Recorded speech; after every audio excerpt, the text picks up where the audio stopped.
Você lembra da primeira vez que viu um dinossauro de verdade no cinema? Lembra daquela cena do brontossauro se erguendo em silêncio enquanto a trilha de John Williams começa a tocar? É impossível esquecer, né? Jurassic Park, o Parque dos Dinossauros, lançado em 1993, não foi só um marco do entretenimento. Ele mudou a história do cinema para sempre.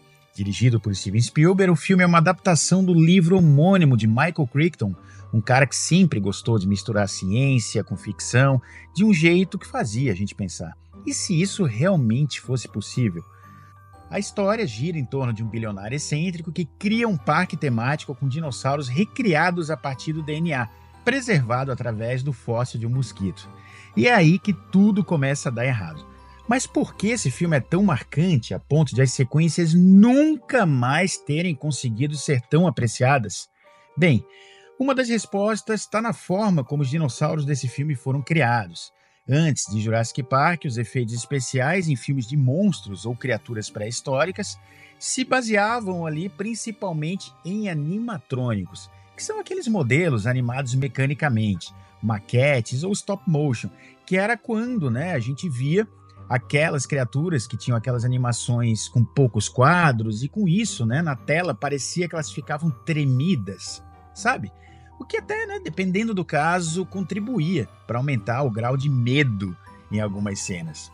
Steven Spielberg, com a ajuda da ILM, a Industrial Light and Magic, que foi fundada pelo George Lucas e que em 91 já tinha entregue Exterminador do Futuro 2 e estava cheia de moral, decidiu apostar numa tecnologia que ainda estava engatinhando, pelo menos levando em consideração o uso em grande escala, o CGI, a tal da computação gráfica. E foi aí que nós tivemos pela primeira vez o primeiro grande impacto diante dessa tecnologia. Quem liderou esse processo foi o Dennis Muren, supervisor de efeitos especiais da Industrial Light and Magic, e foi ele quem teve a ousadia de propor a recriação digital dos dinossauros, é isso mesmo. E o resultado foi tão incrível que até hoje muita gente acha que o filme foi feito inteiro em computação gráfica. Mas não foi. O gênio dos animatrônicos, o Stan Winston, que trabalhou nas franquias Exterminador do Futuro, Alien, Batman e várias outras, foi o responsável por criar os dinossauros em tamanho real para as cenas de interação com os atores.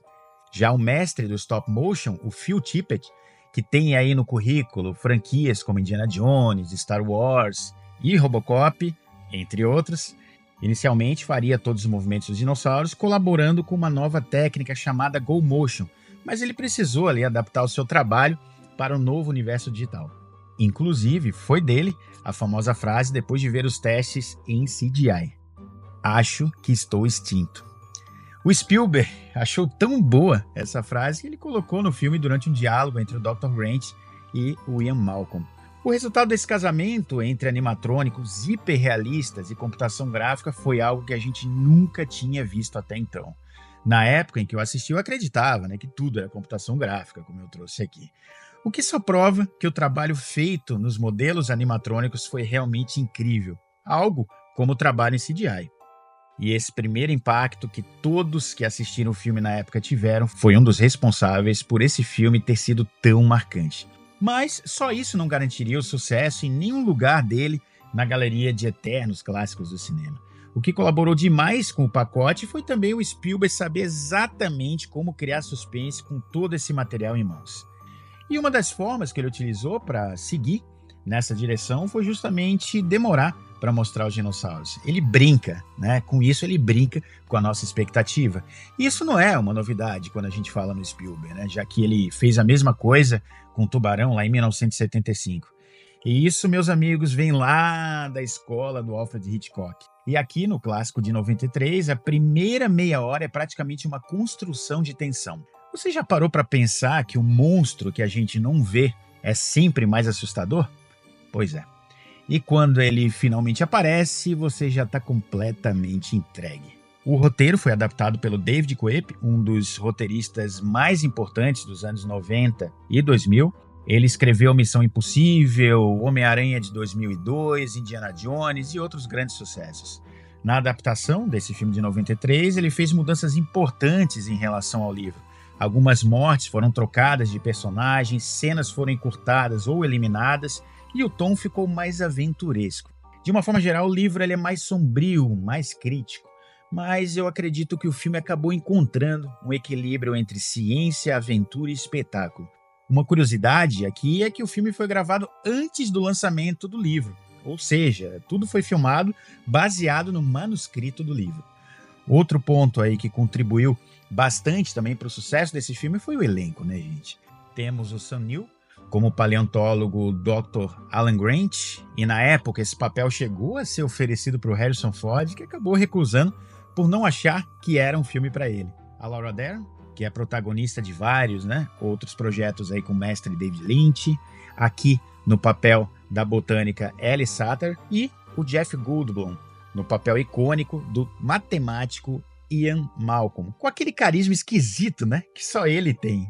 E temos também o Richard Attenborough como John Hammond, o criador do parque. Que, claro, não dá para esquecer das crianças, né?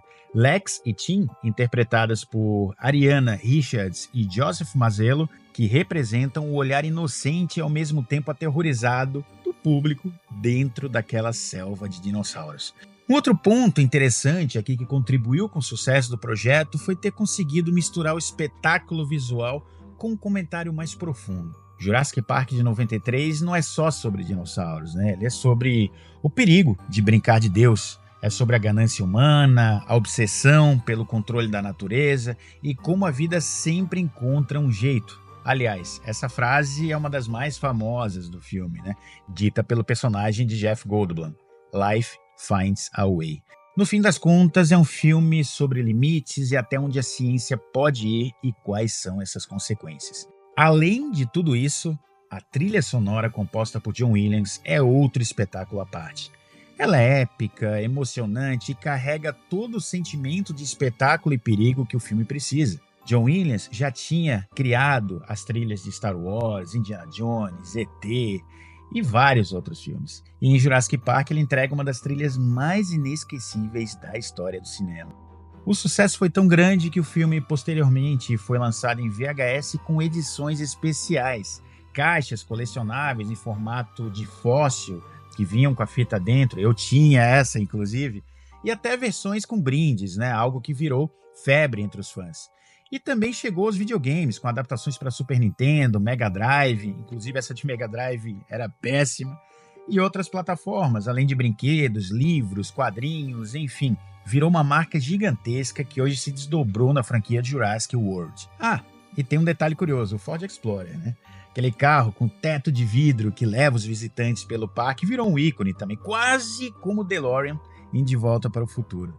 Todo mundo queria ter um carrinho de brinquedo igual, né? Até hoje, o modelo usado no filme é lembrado como um dos veículos de cinema mais reconhecíveis. Mas tem mais um fator que faz esse primeiro Jurassic Park ser ainda melhor que os lançamentos anteriores. Ele tem um equilíbrio que as sequências nunca conseguiram repetir, que é a mistura perfeita entre suspense, deslumbre e crítica. Os outros filmes tentaram escalar tudo, mais dinossauros, mais destruição, mas esqueceram que o verdadeiro terror está em algo simples, um copo de água tremendo antes do T-Rex aparecer.